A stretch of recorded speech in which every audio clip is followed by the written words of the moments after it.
Hello दोस्तों, welcome to English classes channel. दोस्तों, आज हम करने वाले हैं अपना चैप्टर 7 में मैंने आपको बताया था कि कुछ मेडिकल टर्म्स हम लोग करेंगे, जो कि हमारे चैप्टर 6 में भी हमने कंटिन्यू करी थी। तो इस चैप्टर 7 में हम लोग अपने कुछ टीथ से रिलेटेड और अपने ब्रेन से रिलेटेड कुछ मेडिकल एक्सपर्ट्स के बारे में बात करने वाले हैं। जो इम्पॉर्टेंट है, सिर्फ वही वर्ड्स मैंने इस चैप्टर में कवर करने की कोशिश करी है। तो आज मैं आपको टीथ और ब्रेन से रिलेटेड आपको 7 वर्ड्स इस चैप्टर में बताने वाली हूँ। तो ये वीडियो बहुत ही हेल्पफुल है उन लोगों के लिए जो गवर्नमेंट एग्ज़ाम्स वगैरह की तैयारी कर रहे हैं, क्योंकि कुछ मेडिकल टर्म्स एग्ज़ाम्स में पूछे जाते हैं। तो प्लीज़ आप वीडियो लास्ट तक देखिए, और अगर आपको वीडियो अच्छी लगी हो तो प्लीज़ चैनल को सब्सक्राइब ज़रूर कीजिएगा। तो चलिए शुरू करते हैं हम अपने सबसे पहले टीथ से रिलेटेड जितने भी हमारे मेडिकल एक्सपर्ट्स हैं उनके बारे में। तो दोस्तों, पहला वर्ड है मेरा ऑर्थोडोंटिस्ट। मैं आपको इसमें सारे रूट वर्ड्स बताऊंगी कि ये सारे वर्ड्स कैसे फॉर्म हुए हैं। तो पहले मैं आपको इसके रूट वर्ड्स बताती हूँ, फिर इसका मीनिंग बताती हूँ। ऑर्थो में जो ऑर्थोज है उसका मतलब होता है स्ट्रेट, ठीक है। ये ग्रीक वर्ड से आए हैं। एंड ओडोंटस का मतलब होता है टूथ, ठीक है।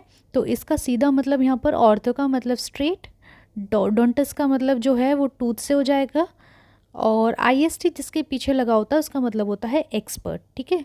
तो ये एक एक्सपर्ट डॉक्टर है जो कि आपके दांतों को स्ट्रेट करता है, सीधा करता है, ठीक है। और अगर मैं इसकी डिक्शनरी में इसका जो मीनिंग है वो मैं आपको बताऊं तो this is a branch of dentistry who is treat irregularities in teeth and jaws. जो आपके दांतों में ओवर बाइट, अंडर बाइट या फिर स्पेसिंग होती है, उन सबको ठीक करता है ऑर्थोडोंटिस्ट। जैसे कि एग्जांपल यहाँ पर है, ओवर बाइट, क्रॉस बाइट क्या होते हैं, crowding, open bite, excessive spacing, ये सब कुछ दिखाया हुआ है इस फिगर में। तो ऐसी प्रॉब्लम्स को ठीक कराने के लिए हम ऑर्थोडोंटिस्ट के पास जाते हैं। तो यहाँ पर आप सिंपल मीनिंग है, ऑर्थोडोंटिस्ट आपके दांतों के बीच में कोई भी इरेगुलरिटीज़ है, दांतों में आगे स्पेस ज़्यादा है, आपके टीथ्स में प्रॉब्लम है, ब्रेसेस चढ़वाने हैं, तो आप जाओगे सिंपल ऑर्थोडोंटिस्ट के पास, ठीक है। तो यहाँ पर मैंने आपको एक एग्जाम्पल दे दिया है, आपको समझा दिया है कि आपके दांतों में जो जो प्रॉब्लम होगी तो आप किसके पास जाओगे, ऑर्थोडोंटिस्ट के पास।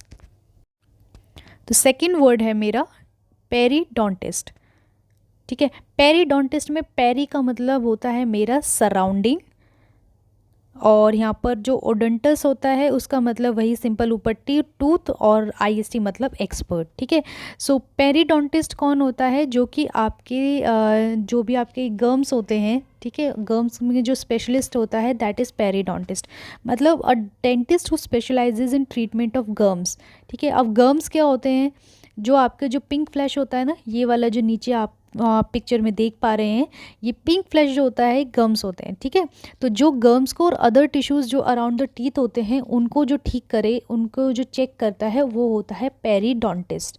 ओके दोस्तों, तो ये गम्स से रिलेटेड जितनी भी आपकी डिजीज़ होंगी, प्रॉब्लम्स होंगी, पेरीडोंटिस्ट उनका इलाज करता है, ठीक है। तो मैंने जैसे आपको पिक्चर में दिखाया था, पिंक फ्लैश और उसके अराउंड जो भी टिश्यूज़ हैं उनको जो ठीक करेगा वो होगा हमारा पेरीडोंटिस्ट। ओके, नेक्स्ट थर्ड वर्ड है मेरा इसी सीरीज़ में एंडोडोंटिस्ट, ठीक है। एंडोडोंटिस्ट में एंडो जो है वो मेरा ग्रीक रूट वर्ड एंडो से बना हुआ है, जिसका मतलब है इनर और विद इन या फिर इनसाइड। ओडोंटस का मतलब हो गया टूथ, एंड आईएसटी का मतलब हो गया यहाँ पर एक्सपर्ट। सो एंडोडोंटिस्ट कौन होते हैं, एंडोडोंटिस्ट वो डेंटिस्ट होते हैं जब आपके दांतों के अंदर जो आपका पल्प होता है, सॉफ्ट टिश्यू होता है, अगर वो इन्फ्लेमेंट हो जाता है, मीन्स डिजीज़ हो जाता है, ख़राब हो जाता है, तो एंडोडोंटिस्ट जो होते हैं वो रूट कैनाल थेरेपी करते हैं और जो आपके डिजीज़ पल्प है उसको बाहर निकालते हैं, ठीक है। इस प्रॉब्लम को ठीक करने के लिए रूट कैनाल थेरेपी का यूज़ किया जाता है। एक छोटा सा मैं आपको एग्जांपल दिखा रही हूँ कि जो हमारे टीथ होते हैं, एनिमल, डेंटिन, पल्प टिश्यूज़, ठीक है। ये जो पल्प टिश्यूज़ हैं जब ये ख़राब हो जाते हैं, इनमें प्रॉब्लम्स आ जाती है, तो आपके दांतों में जो सेंसेशन होती है, तो जो डॉक्टर्स होते हैं, एंडोडोंटिस्ट जो होते हैं, वो इस पल्प टिश्यू को निकालते हैं, रूट कैनाल थेरेपी करते हैं, जिसमें आपको एनेस्थीसिया दिया जाता है, मीन्स आपको बेहोश किया जाता है। एंड उसके बाद जो भी आपकी ये ख़राब जो पल्प हो जाती है इसको बाहर निकाला जाता है। तो एक छोटा सा मैं आपको एक इमेज और दिखाती हूँ जिसमें आपको और क्लियर हो जाएगा। देखो, ये जो पल्प टिश्यू है यहाँ पर, ठीक है, इस पल्प टिश्यू को निकाला जाता है, इसको करेक्ट किया जाता है, ये काम होता है हमारा एंडोडोंटिस्ट का। नेक्स्ट वर्ड है मेरा इसी सीरीज का एक्सोडोंटिस्ट, ठीक है। एक्सो का मतलब होता है मेरा आउटसाइड, ओडोंटस का मतलब टूथ एंड आईएसटी का मतलब एक्सपर्ट। ठीक है, मैं इन्हें दोबारा से रिपीट नहीं कर रही हूँ। सो एक्सोडोंटिस्ट कौन होते हैं? जो कि एक्सट्रैक्शन ऑफ टीथ, जो आपके दांत निकालने के काम करते हैं, वो होते हैं एक्सोडोंटिस्ट। जब भी आपके दांतों में प्रॉब्लम हो रही है, आपको टूथ को निकलवाना है, तो आप किसके पास विजिट करोगे? एक्सोडोंटिस्ट के पास। ठीक है, तो इसके मीनिंग से क्लियर है, एक्सोडोंटिस्ट मतलब आउटसाइड, जो बाहर के जो आपके दांत हैं उनको निकलवाना है, तो एक्सोडोंटिस्ट। सो डेंटिस्ट के यहाँ पर 4 टर्म्स हो गई हैं। पहला ऑर्थोडोंटिक्स, जो आपके दांत सीधे करता है। नेक्स्ट हो गया पेरिडोंटिस्ट, जो आपके गम्स की प्रॉब्लम को ठीक करता है। नेक्स्ट हो गया मेरा एंडोडोंटिस्ट, मतलब जो कि आपके रूट कैनाल थेरेपी, पल्प की प्रॉब्लम्स को ठीक करता है। और फोर्थ हो गया मेरा एक्सोडोंटिक्स, मतलब जो कि आपके एक्सट्रैक्शन ऑफ टीथ, मतलब आउटसाइड आपके जो भी दांतों में प्रॉब्लम्स है उनको ठीक करता है। ठीक है, तो ये डेंटिस्ट की जो है हमारे पास 4 ब्रांचेज हैं। सो मैं उम्मीद करती हूँ कि आज आपको इन चारों में डिफरेंस समझ आ गया होगा कि कौन सा डॉक्टर किस तरीके का काम करता है। तो नेक्स्ट चलते हैं हम अपने अगले वर्ड पर। सो नेक्स्ट वर्ड है मेरा न्यूरोलॉजिस्ट। अब हम थोड़ा सा टीथ की प्रॉब्लम से हटकर हम थोड़ा सा ब्रेन एंड नर्वस सिस्टम पर आते हैं। सो न्यूरो का मतलब होता है नर्व, लॉजी का मतलब स्टडी एंड आईएसटी का मतलब हो गया एक्सपर्ट। न्यूरॉन से जो हमारा बना है वर्ड नर्व, लॉजी का मतलब स्टडी एंड आईएसटी का मतलब हो गया एक्सपर्ट। एज यू नो कि ये सारे ग्रीक वर्ड से बने हुए हैं वर्ड्स। सो न्यूरोलॉजिस्ट का सिंपल मीनिंग है डिसऑर्डर ऑफ नर्व्स। ठीक है, डिसऑर्डर ऑफ ब्रेन या डिसऑर्डर ऑफ नर्व्स। ठीक है, इट इज़ सिंपली जो भी ऑर्गेनिक डिसऑर्डर्स होते हैं नर्व्स और नर्वस सिस्टम में, उनको जो स्टडी करता है उसको हम बोलते हैं न्यूरोलॉजिस्ट। ठीक है, जो भी, जैसे अगर मैं थोड़ा सा आपको एक छोटा सा एग्जांपल दूं कि न्यूरोलॉजिस्ट कौन होता है। न्यूरोलॉजिस्ट सिंपल उन डिसऑर्डर्स को ठीक करता है जो कि ब्रेन को, स्पाइनल कॉर्ड्स को, नर्व्स को इफेक्ट करते हैं। ठीक है, तो ये प्रॉब्लम्स कोई भी हो सकती हैं, जैसे स्पाइनल कॉर्ड डिसऑर्डर हो गया, स्पीच और लैंग्वेज डिसऑर्डर हो गया, और आपकी मूवमेंट डिसऑर्डर हो गई, हेडेक डिसऑर्डर हो गई। उस तरीके से अगर थोड़ा सा और डिटेल में जाएं तो जैसे मैं बताऊं कि ब्रेन के 2 पार्ट्स होते हैं, एक सेंट्रल नर्वस सिस्टम और एक पेरिफेरल नर्वस सिस्टम।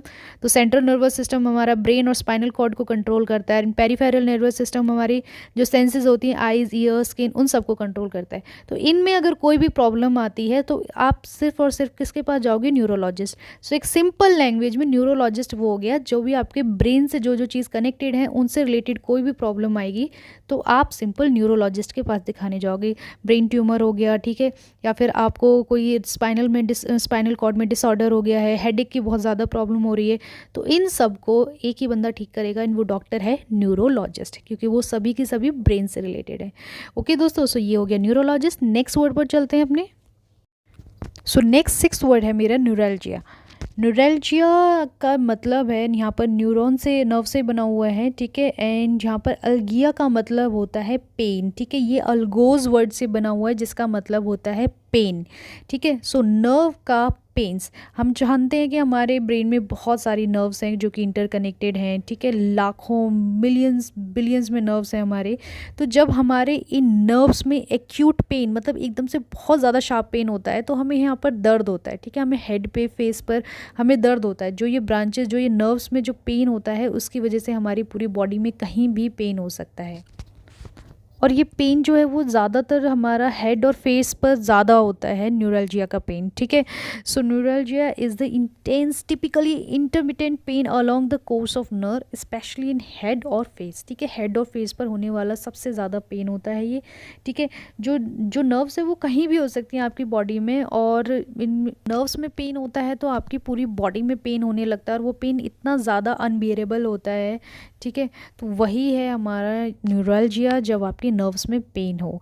तो दोस्तों, जब आप न्यूरल्जिया के बहुत सारे टाइप्स होते हैं, तो मैं इतना मेडिकल टर्म्स में अंदर नहीं जाना चाहती हूँ, बस मैं आपको इतना सिंपल समझाना चाहती हूँ कि नर्व्स की वजह से जो आपकी पूरी बॉडी में पेन होता है, दैट इज़ कॉल्ड न्यूरल्जिया। ठीक है, that pain is burning and often severe pain, मतलब बहुत ही ज़्यादा खतरनाक होता है, बहुत दर्द होता है। तो और इस पेन के होने के कुछ कारण होते हैं, मीन्स किसी को डायबिटीज़ हो सकती है, kidney disease, infection, singles, HIV वगैरह वगैरह कुछ भी हो सकता है। ठीक है, सो न्यूरल्जिया को हिंदी में बोलते हैं नसों का दर्द।